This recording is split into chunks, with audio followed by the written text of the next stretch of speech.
Alors nous sommes connectés avec Jacques Attali. Bonjour, merci beaucoup d'être relié à nous par la visio aujourd'hui. Bonjour Jacques Attali. Bonjour Delphine. Bienvenue dans Smart Tech. Bon, impossible de vous présenter en 2 mots. Alors si je devais résumer, polytechnicien, énarque, écrivain, économiste, conseiller spécial aussi du président de la République François Mitterrand, on s'en souvient tous. Fondateur de 4 institutions internationales, d'abord Action contre la faim et puis Eureka, qui est un programme européen sur les nouvelles technologies, à qui l'on doit notamment d'ailleurs l'arrivée du MP3. Également la BERD, la Banque européenne de reconstruction pour la reconstruction et le développement, et puis Positive Planète, dont vous êtes encore le président. On peut présenter Positive Planète comme une organisation à but non lucratif qui soutient la création d'entreprises contre la pauvreté. Vous êtes inscrit dans cette démarche tout au long de votre parcours. Alors, vous avez également une autre facette de votre vie qui consiste à diriger des grands orchestres à travers le monde. On va découvrir ça en images.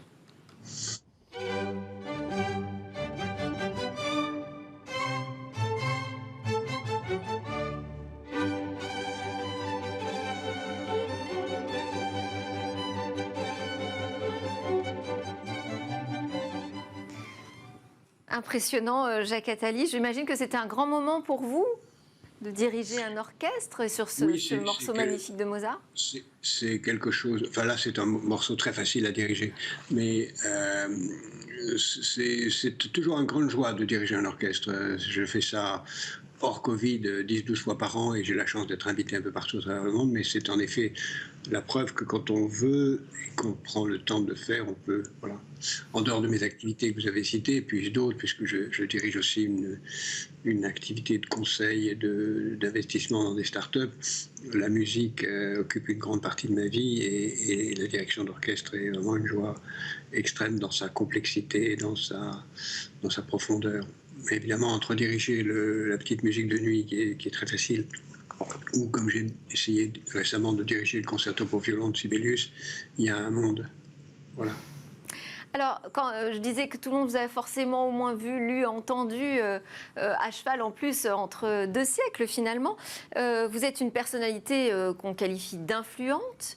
Est-ce que ça porte pour vous la même signification que ce qu'on entend aujourd'hui par le mot influenceur? On est dans une société aujourd'hui qui promeut énormément les influenceurs, l'influence à travers les réseaux sociaux. Vous faites le parallèle ?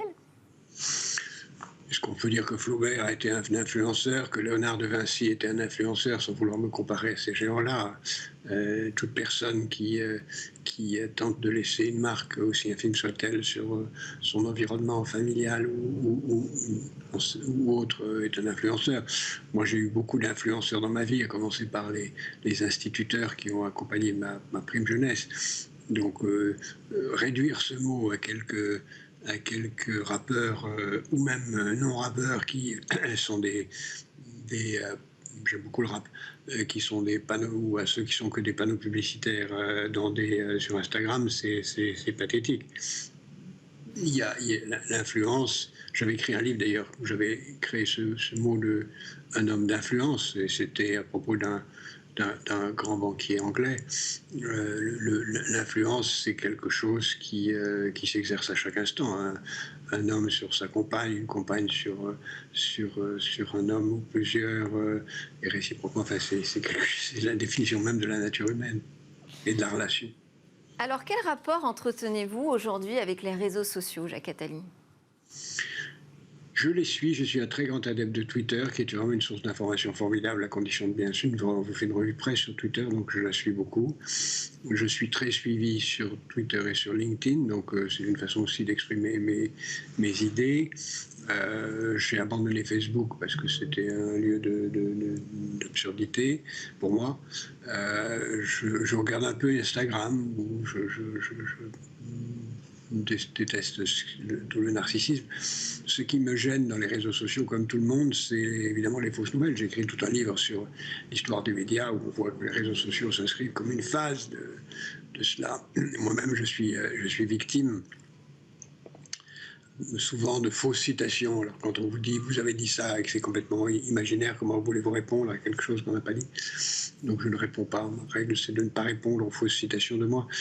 Plus généralement, je crois que les réseaux sociaux sont un service public et devraient obéir aux règles du service public, c'est-à-dire être pourchassé pour les mensonges qu'ils véhiculent, ne pas laisser s'exprimer des choses inacceptables et des sources de violence, mais c'est très difficile de laisser ça à des sociétés privées. On le voit bien en Chine où le gouvernement totalitaire a choisi de mettre au pas ces réseaux sociaux, ce qui était inévitable.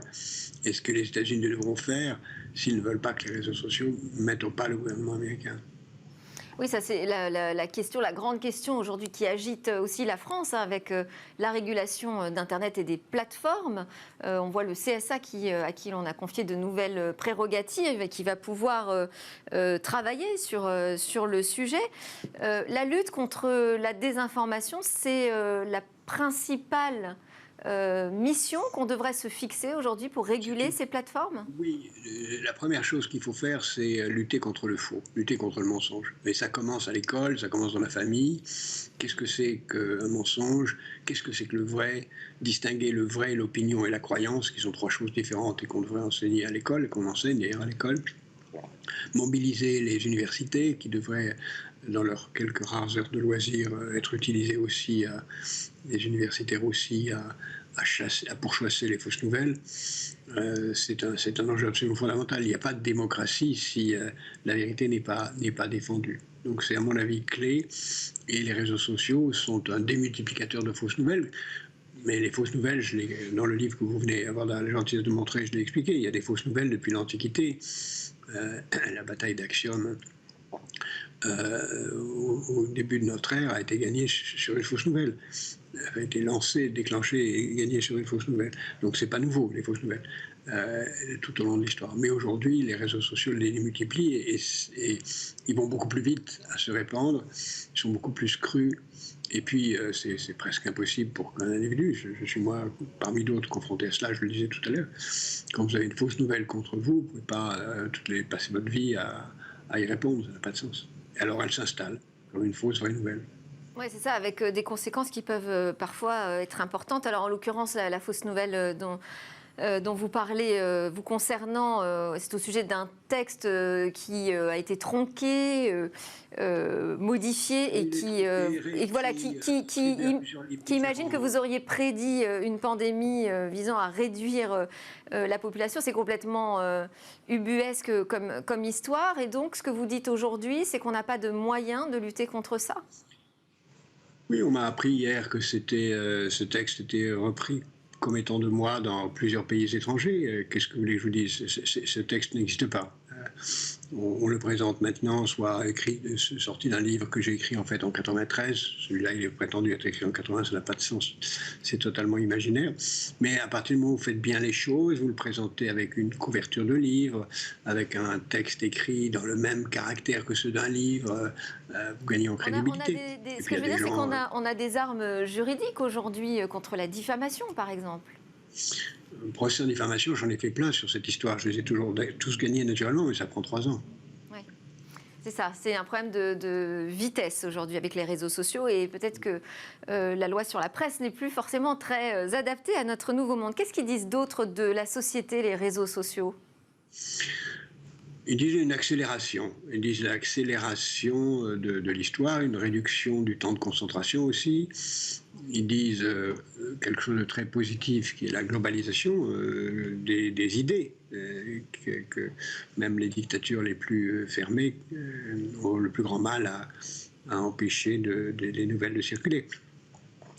Ils disent que nous sommes une planète minuscule dans laquelle tout communique et tout s'échange, dans un grand chaos pour l'instant, et dans lequel une réglementation planétaire de la vérité et de la défense du vrai, du scientifique, du réel, doit être installé. Et ça plaide de plus en plus encore, comme dans beaucoup d'autres domaines, comme dans celui de la santé, sur la mise en place de réglementations internationales. Alors on le voit aujourd'hui avec les Jeux Olympiques ou avec les Coupes du Monde de football. Il est possible dans le football ou dans les Jeux Olympiques de faire des règles mondiales. Pourquoi est-ce qu'en matière de vérité, qui est un domaine beaucoup moins important, je le comprends, que le football, on ne pourrait pas faire autant aussi bien?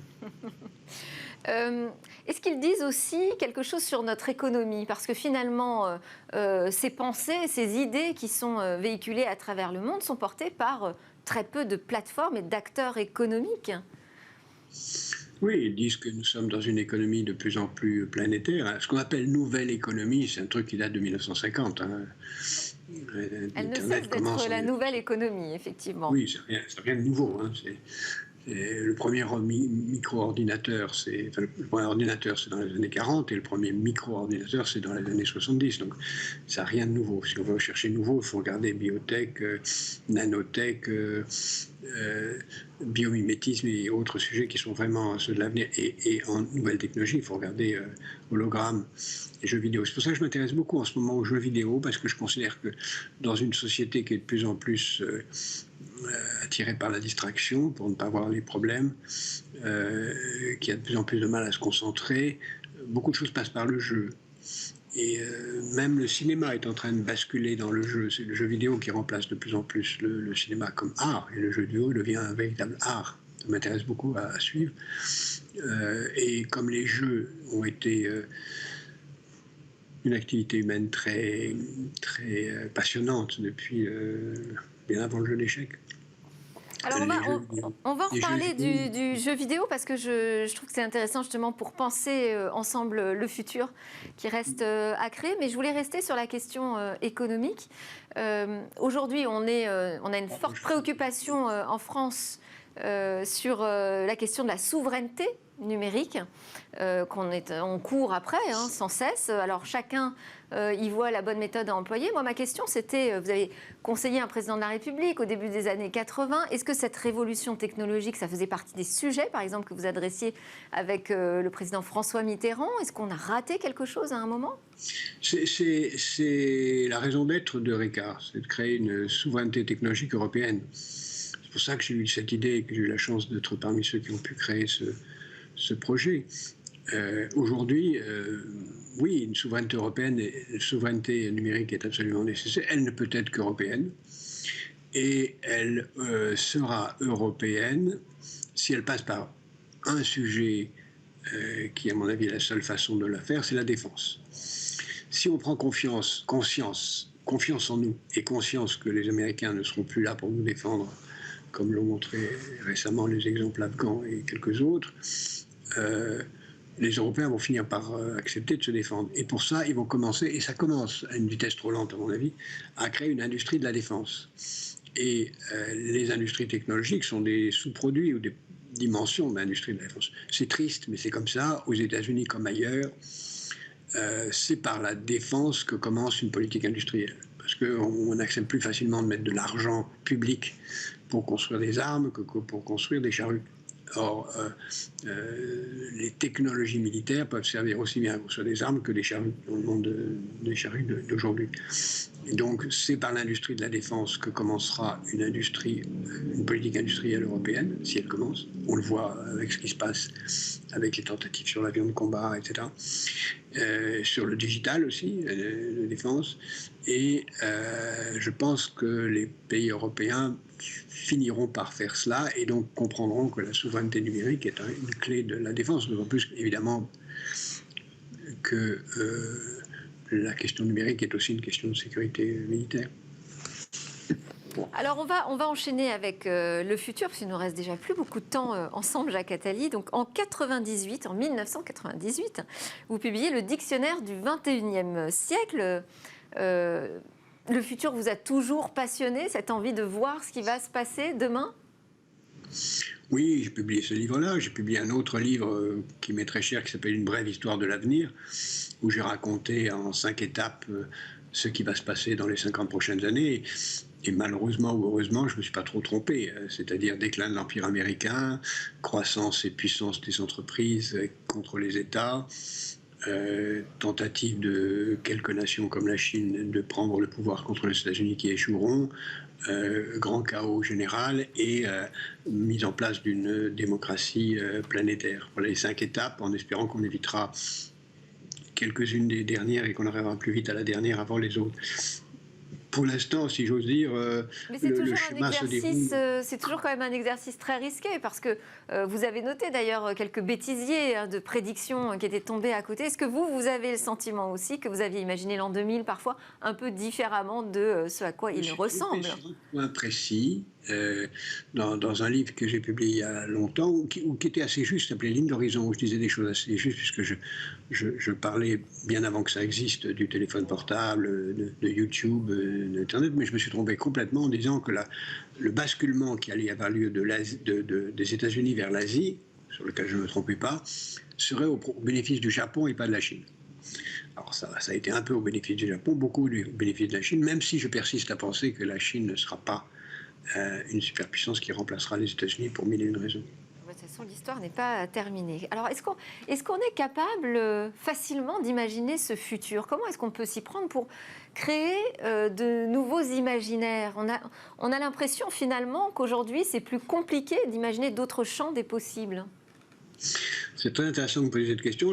C'est le cours inaugural que je fais la leçon inaugurale de rentrée de Sciences Po ce soir, exactement sur ce thème. Donc je fais une petite répétition en 2 minutes avec vous. Super. Il faut faire flèche de tout bois. La science-fiction est très importante. L'histoire est fondamentale. Il faut prendre conscience de ce que l'histoire nous apprend beaucoup de choses qui sont des grands invariants, de même dans notre vie personnelle. Si on veut prévoir son propre avenir, il faut commencer par se dire qui suis-je, qu'est-ce que j'ai été, qu'est-ce qui ne bouge pas en moi. Ensuite, il faut essayer de comprendre quelles sont ses forces et ses faiblesses, physiques et intellectuelles. Et ensuite, c'est de savoir ce que font penser ses ennemis ou son environnement. Et enfin, se demander si on a un projet. Si on répond à ces 5 questions, mon passé, mon état de santé intellectuelle et physique, le comportement des autres, les événements qui peuvent me nuire et quel est mon projet, on arrive à peu près à construire ce que j'appelle un devenir soi, individuel ou d'entreprise ou d'une nation. Bon, c'est très rationnel. Et évidemment, l'histoire ne se passe jamais d'une façon rationnelle, mais ça peut aider quand même. C'est mieux en tout cas que l'astrologie, les lignes de la main, le tirage au sort ou autre chose qui ont été faites depuis des millénaires. Des bases un peu plus solides. Après, il y a, vous l'avez cité, la science-fiction. Je sais que vous êtes un passionné de science-fiction. Et puis, la science-fiction nous parle beaucoup d'un avenir dans lequel on vivra dans un métaverse, finalement, des mondes virtuels qui vont s'entrecroiser, dans lesquels notre avatar pourra mener une vie, évoluer comme dans la vie physique. Je ne sais pas si vous avez vu d'ailleurs ce film Ready Player One de Spielberg, mais finalement la vie réelle est tellement triste et sans intérêt que les citoyens préfèrent vivre dans ce monde virtuel qui est un jeu vidéo. Oui, c'est un grand fantasme général que d'avoir son propre avatar. J'avais écrit un roman qui s'appelait Il viendra, dans lequel j'avais inventé le concept de clone-image, c'est-à-dire un hologramme en quelque sorte. Un clone de soi qui soit un hologramme. Et en effet, on a tous rêvé d'avoir un double de soi qui nous permet d'être immortels par une résurrection soit métaphysique, soit technologique. C'est le fantasme absolu de l'immortalité, puisqu'au fond, tout tourne autour du rapport à la mort. Et tout ce que j'ai dit tout à l'heure, vous pouvez le résumer à une seule question, qu'est-ce qu'on fait quand on a peur de la mort? Et nous avons tous, d'une certaine façon, à trouver un sens, à donner un sens à la mort. Les femmes, c'est plus facile que les hommes à cause de la maternité, d'une façon simpliste, je simplifie ici. Mais nous avons tous à donner un sens à l'immortalité, et pour ça, c'est vrai que l'hologramme fournit une porte de sortie qui va passer par les jeux vidéo, mais qui ira, je le raconte dans ce livre sur les médias, on aura un jour, à Dieu ne plaise, une Delphine Sabatier virtuelle qui interrogera un Jacques Attali virtuel, et on ne saura pas si c'est vous ni si c'est moi, parce qu'on sera vraiment très bien imité, et on nous fera dire différentes choses qu'on n'a pas envie de dire. Donc on voit bien les limites de cet exercice, mais ça viendra.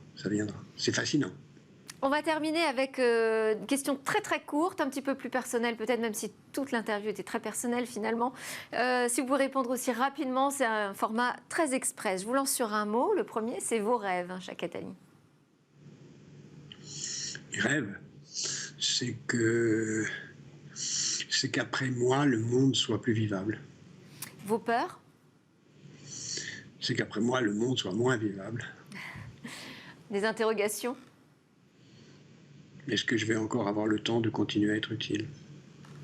Est-ce que vous avez une idée fixe, justement? Ne pas faire du mal. Et le futur, vous l'imaginez comment alors? La France hier a fait un catastrophique match de foot. Donc je prends souvent l'exemple du foot pour dire qu'on n'est pas des spectateurs du match, on est des joueurs. Donc le futur, je l'imagine comme les joueurs le joueront. Et donc j'essaye de jouer mon rôle en tant que joueur. Alors peut-être un peu sur la touche, mais sur la touche non pas comme spectateur, mais comme entraîneur, disons. Merci beaucoup, Jacques Attali, pour votre temps et la réponse à toutes mes questions. En préparant cette interview, j'ai évidemment dû faire des choix dans les sujets que je voulais aborder avec vous. Donc, j'espère qu'on aura d'autres occasions pour ouvrir encore la discussion et enrichir nos réflexions avec vous. Merci, Jacques Attali. Pardon ? Oui, par une science-fiction, si je peux profiter d'une seconde pour conseiller un roman. Je vous conseille à tous, et à vous en particulier, le problème des trois corps d'un très grand auteur chinois. Si on veut comprendre quelque chose au monde chinois et au monde qui vient, il faut lire un livre qui se passe dans 4 siècles et qui est absolument extraordinaire. Je vous préviens, c'est 3 tomes de 800 pages. Ça ne me fait pas peur. Merci pour cette recommandation. Alors, merci Jacques Attali. Je vous laisse partir à votre rendez-vous. nous, on en a un avec l'espace dans Smartech et vous allez découvrir avec Cécilia Sévry. Et puis ensuite, ce sera le week-end. On se retrouve lundi. À très vite.